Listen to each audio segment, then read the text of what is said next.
Hello, Cleveland, and welcome back to another edition of the Dogland Podcast. I am your host, Jackson McCurry. Rolling with me again as we continue our off-season roster deep dive series. It is none other than Jack Duffin. Jack, how are you, buddy? I'm doing good. It's a fun time of the year. Yeah, we get great NFL games. We have all these interesting discussions because everything changes. It's something crazy, like is it nearly 25% of rosters move, or it's some mad number. And there's just so much stuff going on, loads of interesting discussions. So yeah, it's great fun.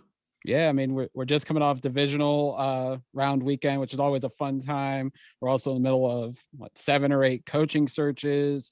2 Browns executives are in the running to be GMs for other teams, which could be good for us because we get some extra draft capital. So things are crazy.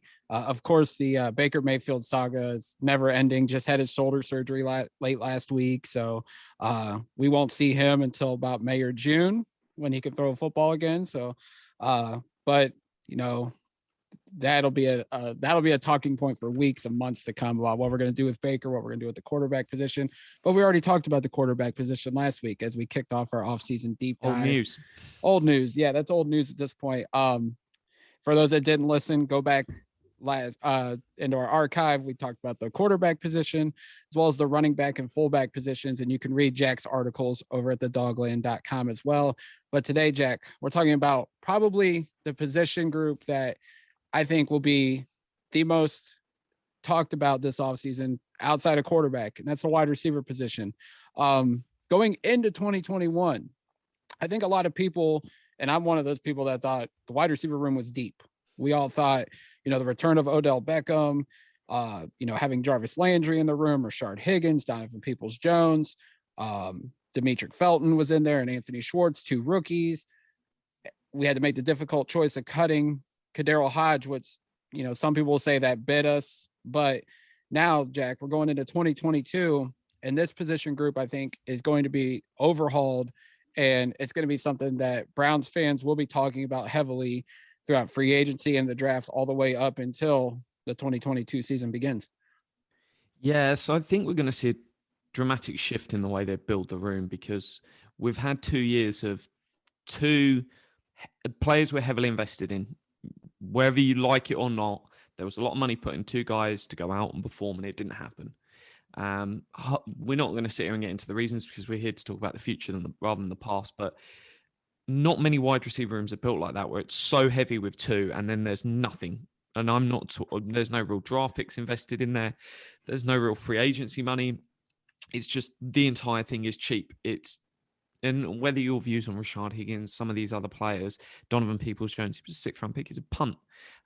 It wasn't like they've actually gone out and gone, right, we're going to go spend some real capital here. So it's going to be really intriguing to see what they do. But I genuinely believe whatever happens, this is going to be the biggest talking point all season, even bigger than quarterback, because yeah, they might look at Baker, but it's unlikely to be a dramatic change. Whereas this is a room that's going to get gutted. It's going to get rebuilt. There's going to be a lot more investment into it. And I think we're genuinely going to see and sort of have discussions that when we're talking about who's going to be in the final 6, the idea that UDFAs and stuff could have a shot is just not going to cut it this year. And that's great. That's a really, really good thing. And that's what we've been building towards over the last few years, where if you're UDFAs and you're sat there going, oh, well, one of these guys make the roster, and will few of these guys make the roster in different spots, that's not a good thing. Obviously, you do want good UDFAs, but you don't want to be sat there hoping that these guys are, I wonder what 1, 2, 3 can make it. You want to be like, actually, we're probably going to cut a 4th, 5th, 6th round pick because there is so much loaded talent, or we're going to trade them off to someone else. So I'm really genuinely excited for what this room could look like. And there is a few different options. It's not as simple as ABC, like with the QB show, that it's so binary that there is, I'd say, 2 distinct options, and we'll go through them. Yeah, without question. And like you mentioned the wide receiver room getting gutted. I was saying for like the last month, maybe a month and a half after the OBJ stuff, like the only 2 wide receivers that I think are locks right now going into 2022 are Peoples-Jones and Anthony Schwartz. Cause we'll talk about Jarvis Landry here. We might talk about Higgins briefly, but the whole wide receiver room is going to be shuffled And I think Peoples-Jones and Schwartz, because they're so young, they're berry draft picks. I think those two are definite locks. Felton is a wild card just because, we're going to find out, is he the running back? Is he a wide receiver? Like, where do the Browns see him and where do they see him going forward? And we'll obviously mention him here too, just because he was listed as a running back, but was primarily used as a wide receiver last year. But just on the numbers there before we get into it, you could realistically have 2 free agents. You could realistically have 2 draft picks. You could have Donovan Peoples-Jones, Schwartz, and Felton. That's 7 guys for 6 spots. Yes. And people are saying, hey, we'll get on to some of this talk before we get into it. One thing to be aware of, they're not going to go into the draft going, we're going to take 2 wide receivers in the top 3 rounds. They might end up doing that, but they're not going to say that, because if you do that and an opportunity arises like the JOK, you then can't go after JOK. So they're going to add free agents, because as the line goes that all smart teams talk about, it's free agency for filling needs, the draft for getting talent. Obviously, it's not just, we're going to draft anything. And you can afford to. The Browns did it 2 years ago. They got locked in. They were going to take a left tackle, whatever happened in the 2020 draft. Everyone knew it. It wasn't a surprise to anyone when they took Cedric Wilson. But they got locked in. You can afford to sort of do that in the first round. You can't start doing that beyond there. So they're going to need free agents, because the idea that they could just go really light and then sort of see what happens, it'd be bad. But there's a realistic scenario where it's 2, 2, and 3. One of those guys is missing out. And that doesn't potentially even mean Felton. We could sit here and they go, Anthony Schwartz is second training camp and he still just does not get it.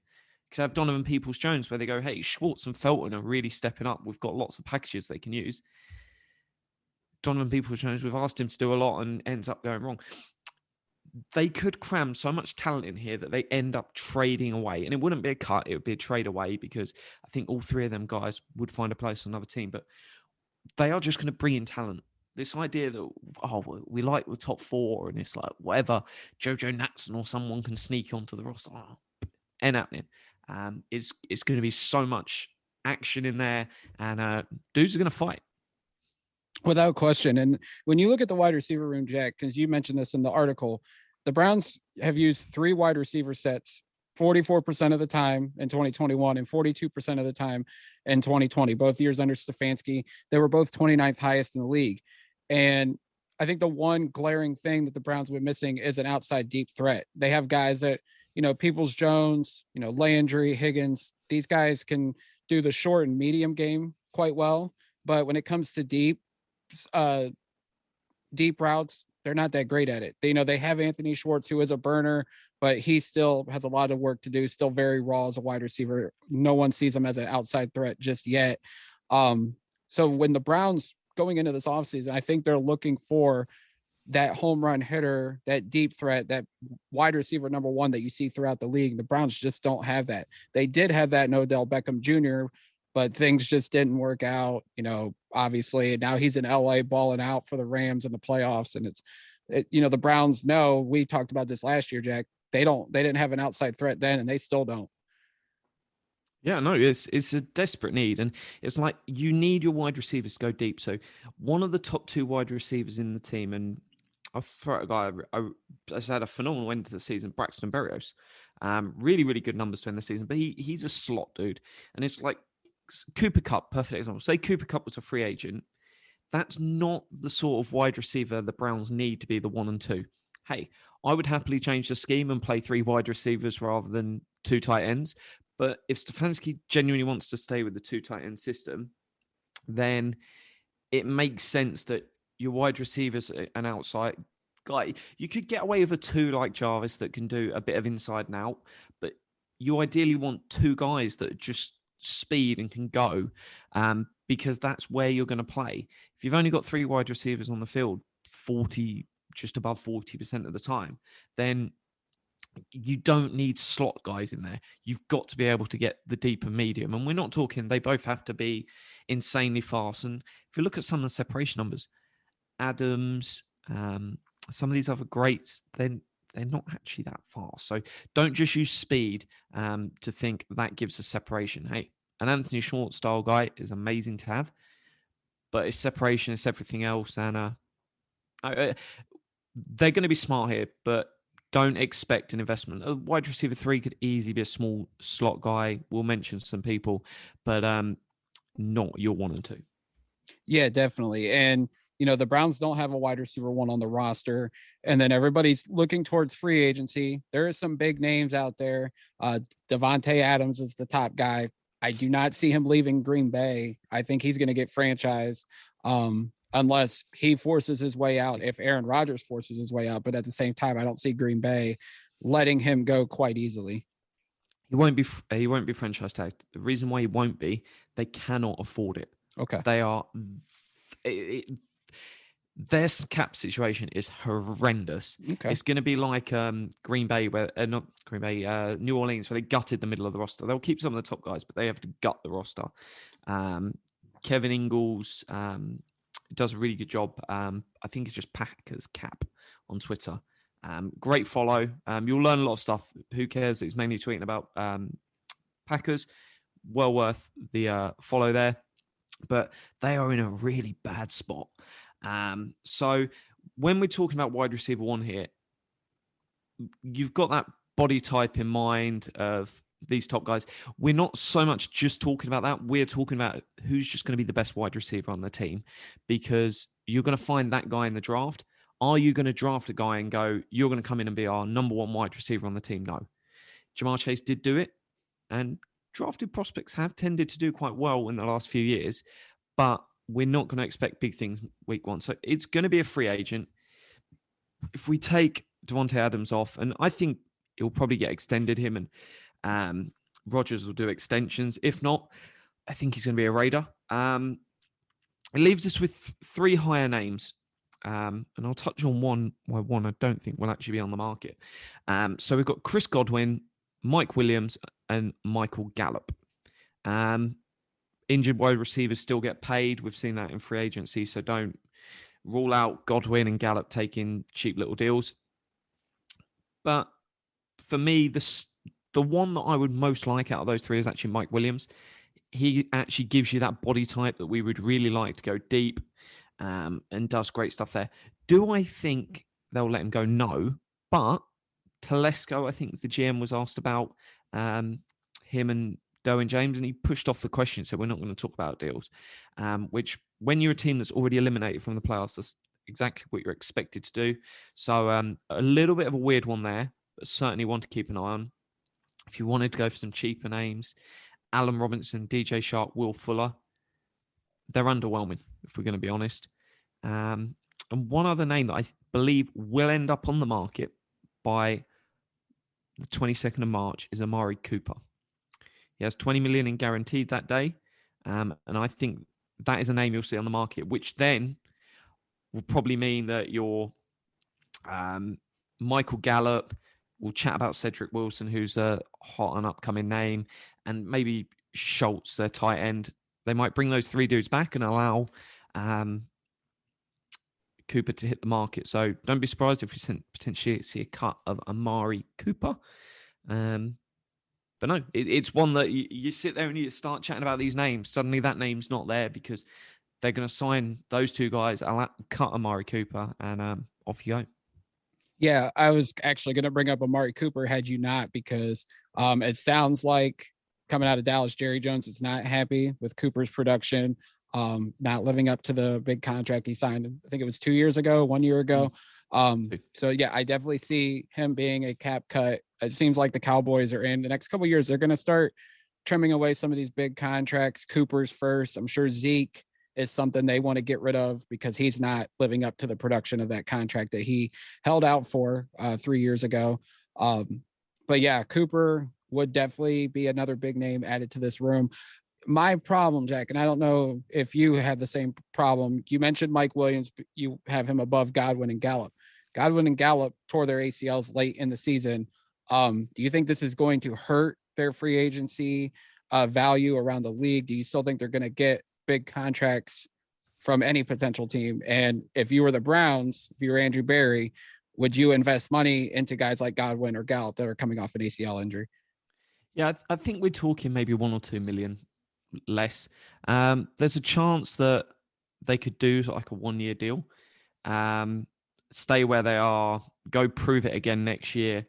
So they might not sign they're sort of the two. They'll go hit the market and they'll sign pretty big deals. We're talking 17 and a half, 18 maybe for those two guys, rather than it might have been 20 if they were healthy. Or they just go, hey, I'm going to sign back with my team, whether it's, say, a 15, 16 million 1-year deal with the Bucks, the Cowboys, and then they just play that year and go, hey, do it again. You're in a situation where you should shine, maybe more for Godwin than Gallup. And then why not? So that's one that I'd keep an eye on, but I don't think Berry's going to be shy away from buying them, because he wants to invest. He needs to invest as well, because he needs to show that growth. If you're moving on from guys, then you've got no real money tied in. So throw in money at that and drafting some guys. Hey, why not? It's fine. So yeah, I would say go and do it, invest, and yeah, let's see, because they need someone. Mike Williams is obviously the better prototype. He's a bit taller, fits what you could see in what, hey, he fits that skill set. But the other two guys are amazing. And if they end up being your two, not this season, but next year, because someone you draft really develops into that one body type, that's perfectly fine. That's almost an ideal scenario. Absolutely. You mentioned Allen Robinson and DJ Chark. These are two guys I personally like them coming out of college. Allen Robinson, he has not had good quarterbacks thrown to him since he's been in the league. He was in Jacksonville his first 4 years, had Blake Bortles throwing to him, signs the big deal in Chicago in 2018. People don't remember this. The Browns were actually hot after him during that free agency period, even after trading for Jarvis Landry and before paying him. There was a good chance Allen Robinson could have been in Cleveland. He goes to Chicago. Mitchell Trubisky's throwing to him, then Justin Fields, Nick Foles and Andy Dalton sprinkled in. Hasn't lived up to he had 2 1,000-yard seasons this year. The injuries, just poor production. Fields could not get him the ball.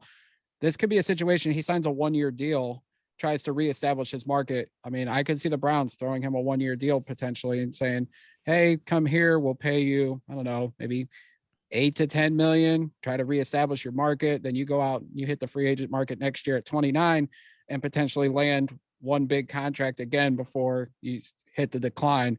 And then DJ Chark had injuries in Jacksonville. I still like his potential. That could be another guy you could throw a 1-year deal at as he tries to reestablish his market. So wouldn't be a bad, low risk, potential high reward situation for the Browns if they go that route.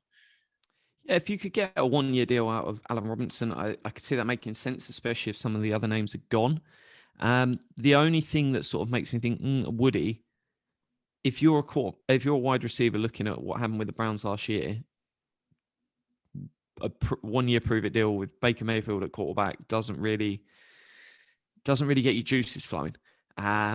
You're there thinking, am I going to look really bad and have 800 yards? And that's not then going to upsell. Whereas, hey, if you're taking the 1-year deal opposite Myles Garrett, hey, you're going to look really, really good. So it's one where I don't know if someone would want a 1-year deal in that scenario. Whereas, hey, you take a 1-year deal and potentially wide receiver 2 for the Chiefs, probably going to look a lot better. So, yeah, I can't see it. I think it'll be something bigger or a trade. I wouldn't like trading for Calvin Ridley, if I'm going to be honest. Why give up a second and a boatload of money when you can give up just a boatload of money? But if they want to improve, that does that. But if you use a second on Calvin Ridley, you're probably not using the first and drafting a wide receiver. That would be my one where I'm like, it doesn't really make sense. Right. I agree with you. You mentioned Calvin Ridley as a trade option. Here's another trade option. CBS Sports reported DK Metcalf could be available from Seattle, which I don't know if they would do this, but then I thought about it. He's on the last year of his contract. It's time to pay him. They paid Lockett Are they going to pay two premium wide receivers the way the Browns were the last couple of years with Landry and Beckham? Metcalf would be available. You have to give up a draft pick, but like you said, you give up a draft pick for Ridley or Metcalf, you're going to have to turn around and pay them a big contract. I don't know if Barry would go that route. I feel like he might want to, go pay somebody else and then draft somebody at 13 or in the early second round or mid-second round of the draft. Yeah, I think just with this quality class, it's not the year to go give up assets for a player. So yeah, I would say just shy away from all that and just go head first into free agency. But get your guy, whoever the guy is. You've got to sign somebody, because there's no wide receiver one on the roster. Correct. And then we'll touch on the draft. I think most of the mock drafts right now at 13 have the Browns drafting a wide receiver, whether it's Garrett Wilson out of Ohio State, Treylon Burks out of Arkansas, Drake London, Jameson Williams. Still, there's some mocks that have us taking him, but he's coming off the ACL. I could see the Browns doing it maybe, but I certainly think they would consider that, because, hey, if they've got some guys that they like and they can throw around there, then if that they feel is the most talented dude, go and draft him. Yeah, I would tend to think if they feel like they could move down a few spots, garner some extra draft capital and still get Williams, then I could see it. At 13, because all these other guys are going to be able to do their pro days at the combine and everything and on-field workouts, I feel like they would be going with the other guys before they go with Wilson, because Williams, because he can't do any of this stuff right now because he's having ACL surgery. But if they watch the tape and they think he is the best wide receiver, we're going to take him here. We're not going to mess around and try to get cute about it. If he's their wide receiver number one on the board, then go ahead and take him. Browns rely a lot on GPS data. True. So they're more keen to see, hey, what speed were you playing at during the game than when you strip down to your underwear and run around on a field for a load of old men. So that is more where their mindset is. So they will have the data, the cuts, the bends, all the other stuff, that they'll have their stuff locked in. It's almost just confirmation, the underwear Olympics. So let's move to wide receiver number 2. It is a question mark right now. We could say Donovan Peoples-Jones, but we'll get to him. Jarvis Landry, it's all but confirmed. I think at this point, it's just a matter of when the Browns cut him, but pretty sure, Jack, it's safe to say Jarvis Landry won't be back with the Cleveland Browns. Brad Stainbrook from the OBR has reported it, whether it's been on Twitter, whether it's been on the OBR, whether it's been in these Twitter spaces. The Browns aren't bringing him back at $15.1 million, I think, is what he's due this coming season. I know everybody would love to think that the Browns and Landry will come to some kind of restructure, but I don't think it's going to happen. I think Landry would probably rather go make less money for another team at this point. We don't know how he feels about Baker, how he feels about this offense ever since, OBJ forced his way out. But it seems at this point, Landry's gone and the Browns are going to let him go and he's going to go to another team. Yeah. So you've got $1.5 million in old signing bonus money, and then there's 15.1 ahead left in base salary. So that's the decision they've got to make. And lots of people, and they chat about, just restructure the deal. And all the restructure is moving that 15 million and then maybe paying it over 2 years instead. So it's not, people use the word restructure, but restructure is just moving the same money around. You'd actually need him to take a cut in his salary, or sort of take a pay cut. And it's like, how humiliating is that for a player to give up, say, $7 million?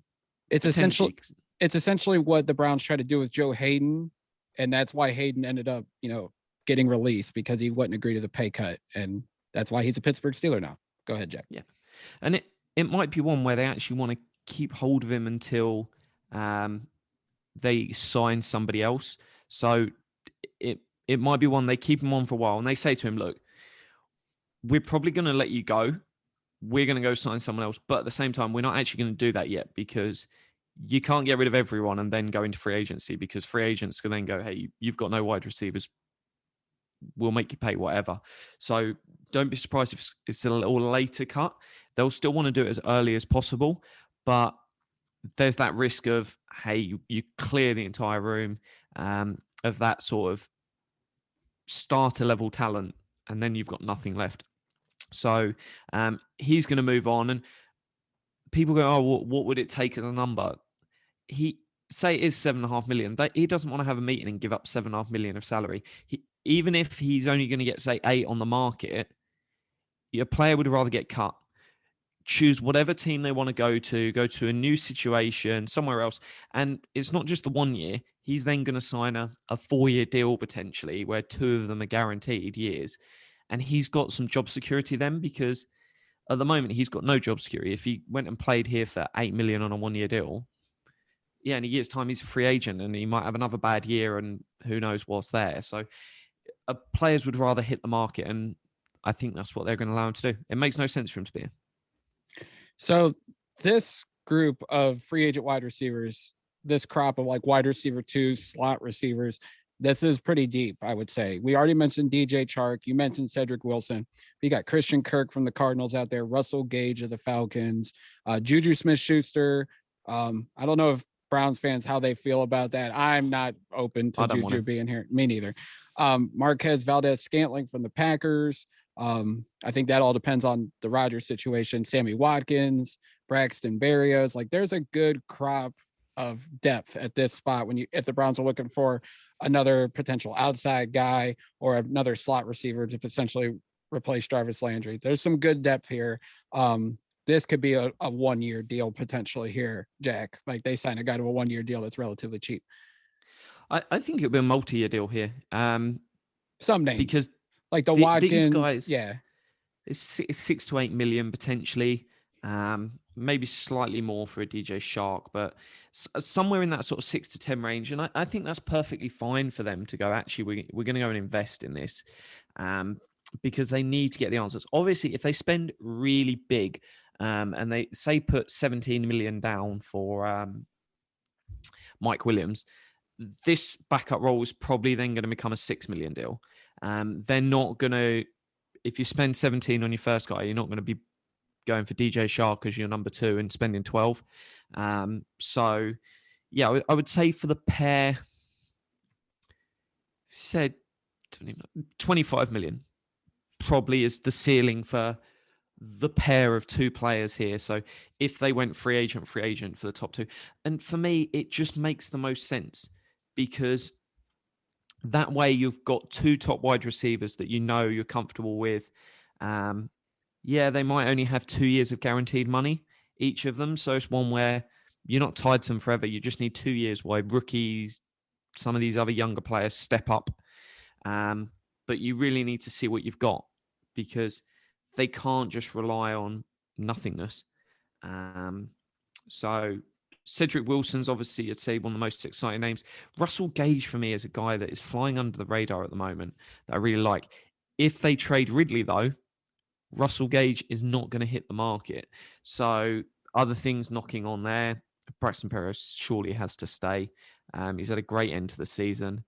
So, yeah, I think they'll go out and spend a little bit of money here, because the thought of drafting a guy at 13 and then expecting him week 1 to be your wide receiver 2, it just seems a bit rich for me. Yeah, I definitely agree. Like, I like the idea of Kirk, Chark, Wilson. Russell Gage has had 2 pretty solid seasons for Atlanta. He's going to be an interesting name out in free agency. Valdez-Scantling, for sure. Berrios, I don't see the Jets letting him go. He's been a solid guy on special teams, solid guy at wide receiver. They did spend a lot of money last year at the wide receiver position. They could draft somebody too, but Berrios is a guy they definitely have to keep. I want to circle back real quick on another trade option, Jack. Robert Woods from the Rams. He's 29. He just signed a big contract, but they have Cooper Kupp. They have Odell Beckham there. Could the Browns potentially swing a trade for a Robert Woods, although his extension goes into his mid-30s and it's a significant cap number? Could you see the Browns looking at a Robert Woods potentially as a wide receiver 1 or wide receiver 2? So I'm just going to pull up his deal. I feel if you went from it, it'd probably slot in potentially that one. Trade. They would be left with 8.6 million of dead cap. So it's not horrendous. Would they ideally want to do it? Probably not. I just think they keep him because what he's going to cost, regardless of the dead money, so that's whether you keep him or not, you're talking 13.5 million to keep him. Well, OBJ is going to want that. And would I rather have Robert Woods or OBJ? I think at the moment, I'd probably say let's have Robert Woods because you've got him for 4 cheap years under contract. You can walk away any time really after this year. Who knows? They might fall in love with OBJ, but I think they'll go, actually, let's keep Robert Woods. And he was playing really well. It's purely, unless the injury is a real bad one and he's not going to come back the way they want. But I don't see OBJ staying. Are the Browns going to bring him back in free agency? And hey, this is something we chatted about in the group. It's not happening unless they move on from Baker. I'm just going to say not in terms of that. Of like, the Browns obviously saw a long-term. The front office obviously saw a long-term plan with OBJ in it. Will he come back now? No, and that's why when people say no, Baker is 100% the plan for next year. Well, everyone knew that Baker and OBJ wasn't working. Well, the only reason you would keep OBJ is if you're open to the idea of moving on from Baker Mayfield in a few months' time. And that really opens up lots of questions there on what is the actual process, because no way were they keeping OBJ for this offseason and then actually keeping him for a whole nother year while everything's going on with Baker. It just made no sense. So that was just really intriguing to go. It's a look into their mindset, because you wouldn't keep OBJ if you've still got the whole Baker scenario going on. So, yeah, it would have been nice to have him on the roster. Maybe would have had a late season resurgence like he did there, but it's not worked out. And hey, time to go find us a couple of studs. Absolutely. I think the Browns had OBJ in their plans, but I don't think OBJ ever had Cleveland in his plans. I mean, everybody knows he wasn't happy being traded. First of all, I don't think he ever wanted to go to Cleveland.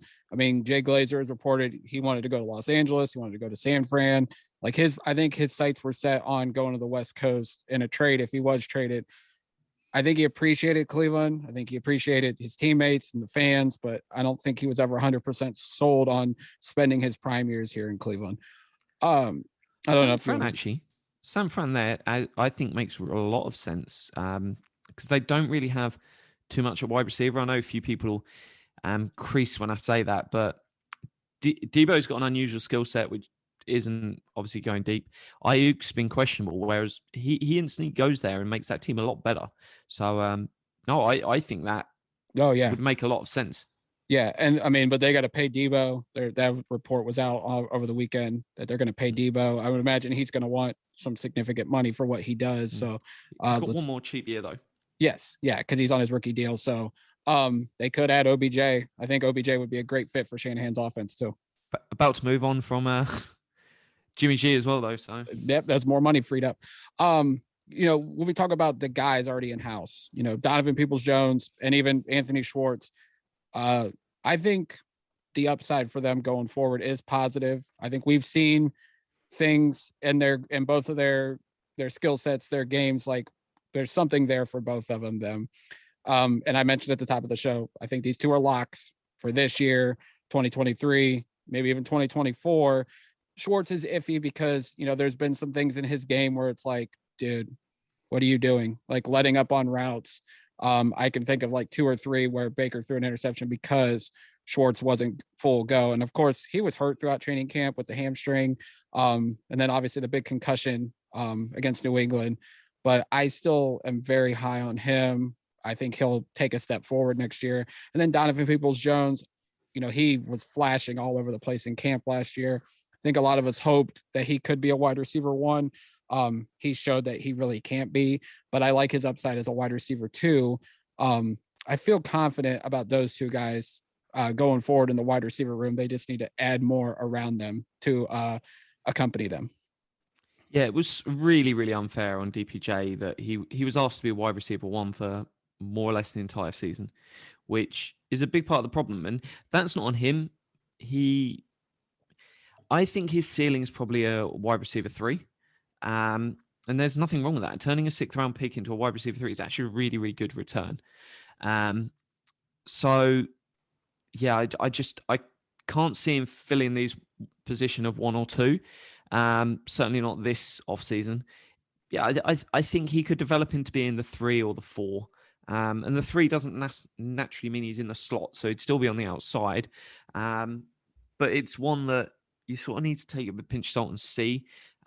Because, yeah, there's times where he's like, yeah, dropsies and other things. And I'd rather he wasn't out there and get someone more reliable that's gone and done it. And then Anthony Schwartz, I'm really, really excited about. Yeah, let's see what he can do. Get him a year 2 and really see if there's that breakout. So, yeah, that's an interesting one there. And where do I see them stacking? You've sort of got, for DPJ, they could go into week 1 and into the season going, we see him as the number 3. Ideally, personally, I would like to see him as number 4. I think that just gives you a really, really deep room where you set everything up to step up. And then Schwartz, I think number 5, start of the season. I don't want him being your number 4 because, hey, if someone goes down injured in camp, he's then your number 3 for week 1. So number 5, I think, is a really good place to stick him. And that just shows the depth. That's not saying he's a bad wide receiver. We need to have a room that is that loaded that we're talking about Anthony Schwartz as a number 5. Yeah. And, him getting a full off season of work with the coaching staff would be really beneficial because he missed the majority of training camp, like I said, with the hamstring injury. And then he was just in and out of the lineup throughout the year. Then he misses a month due to the nasty hit he took against New England. Like, his rookie year was pretty much lost. Like, towards the end of the season, he started getting more snaps, started getting more of a role on offense. So I think they still have a good plan for him. I trust the coaching staff, especially Chad O'Shea, who took some criticism this year because of the wide receiver room, but obviously had to deal with a lot of nonsense in that room between, the Beckham situation and just everything that was going on in there. But he's a good wide receiver coach. So I expect he's going to continue to work with Peoples-Jones and Schwartz and try to get the most out of each one of those guys. The draft, I think a lot of people I've seen talk about is potentially double dipping towards the top of the draft. The wide receiver class looks to be deep again. I could see them, if they're going to draft one, I think in the first couple rounds, and I could see them taking another one in the middle towards the later part of the draft as well. So it will not shock me if they double dip at wide receiver in the draft like they have in the past. I think it really depends on free agency. And yeah, absolutely. If they take 2 free agents and they double dip, then if I'm DPJ, Schwartz, or Felton, I am crapping myself on draft night because one of those 3 dudes is gone. Obviously, yeah, if they take a flyer on a 6th, 7th rounder, personally, I just think that would be a bit silly because if you're taking a 7th rounder, they're probably just not going to make the roster. And then it's like, well, we could have used that in a better way. So it's going to be really interesting to see how they play it. But lots of people are thinking, oh, we'll just double dip. And I cannot see them. It would be ballsy to go, hey, we're going to say they get Mike Williams. Mike Williams is 1. Number 2 is going to be pick at 13. Number 3 is going to be DPJ. Number 4 will be pick, let's say 3rd round, maybe a bonus 3rd for GM Kwesi. Yeah. Number 5 Schwartz, number 6 Felton. And it's like, that does work, but what happens if your draft pick takes half the season to develop? Well, suddenly DPJ is your number 2. Anthony Schwartz is your number 3. And are you happy with Mike Williams, DPJ, and Anthony Schwartz week 1? Because that is very realistic. Even if it's the first round pick, might not be ready to take significant snaps week 1. If we're rolling that out there, I'd be worried. And then, hey, who knows? Mike Williams gets banged up and misses the first 4 games or weeks 2 to 5. Or are you happy with that? And that's the route where people arguing for one free agent, I just really struggle to see. And I'll touch on one other name that's in the article, that if they did go, hey, wide receiver 2, we want to be the draft pick and really go in big with him, a guy they could go after is potentially Jameis Crowder. It's only going to cost $3 million maybe, but a 1-year deal. And then you're not covering anyone up there. You're just going, hey, bring in some experience, someone that knows how to do it. And it sets you up in at least a decent position. Yes, if Mike Williams goes down for 4 weeks, is Jameson Crowder going to be the difference maker? No. Is he a solid addition that is going to rub off the right way on young dudes and help and really give Baker an option? Yeah. I think he gives you a lot of what Jarvis can give you for $4 million rather than 15. So, yeah, it's one where I'm going to be shocked if there's only one free agent addition. There just feels like it has to be 2. Yeah, I would rather double dip at the wide receiver position in free agency instead of the draft, just because not every rookie comes in and plays like Jamar Chase or plays like Terry McLaurin did a couple years ago for Washington. Some of these guys take time to develop. I do love the Crowder idea. Always loved his game. Even they could use him slightly in a role like a Deebo Samuel. He's got doesn't do it a lot, but he's got some experience running the football.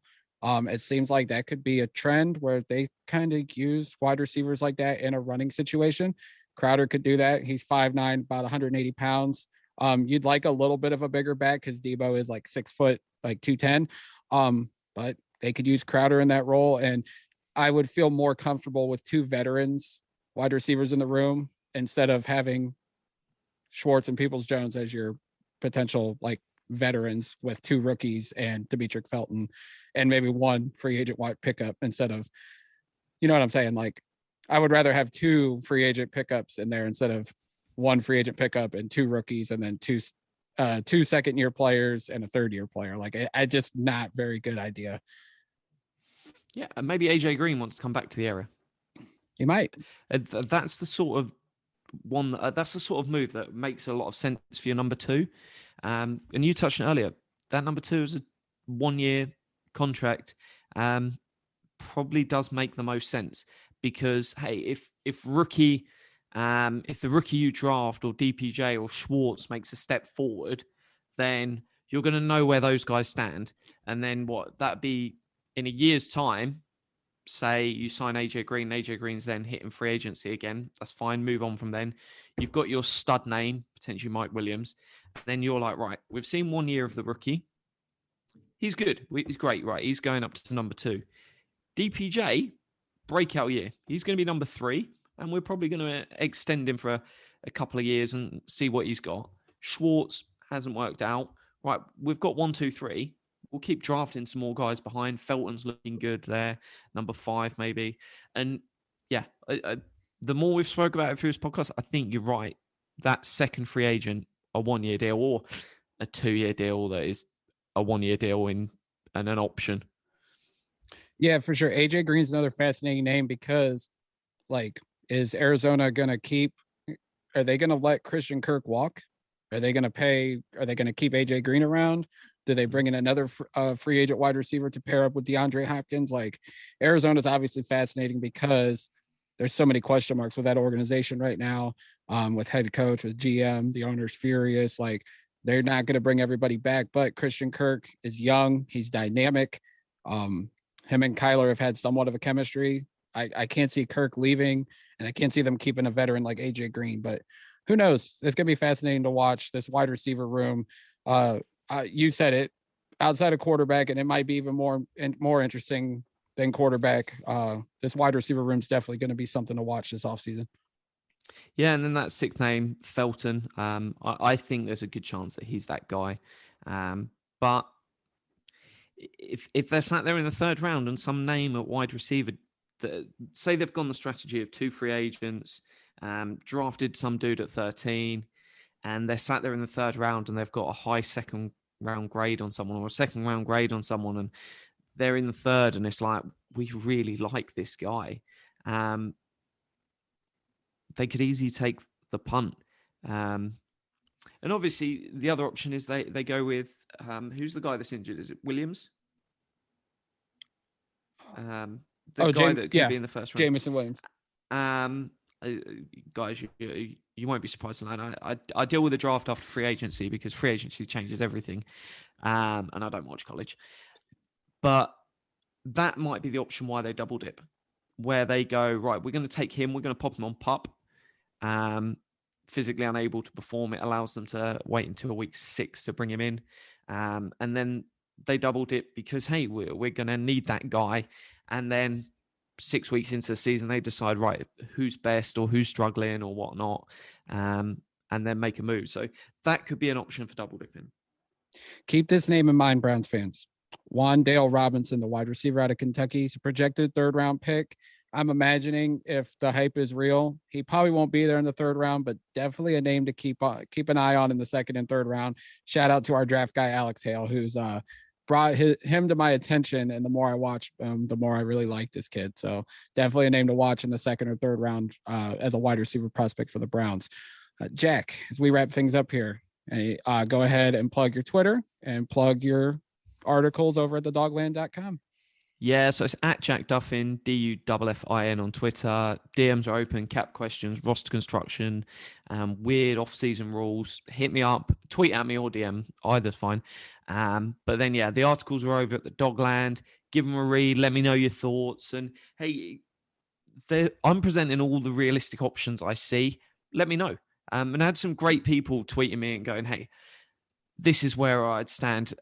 ABC for the 3 quarterbacks in the roster. Give me your list. Who do you guys want? And let's start seeing what that looks like. Absolutely. Go check it out at thedogland.com. You guys can follow me on Twitter at JackMcCurry08 and the Dogland on Twitter at the Dogland.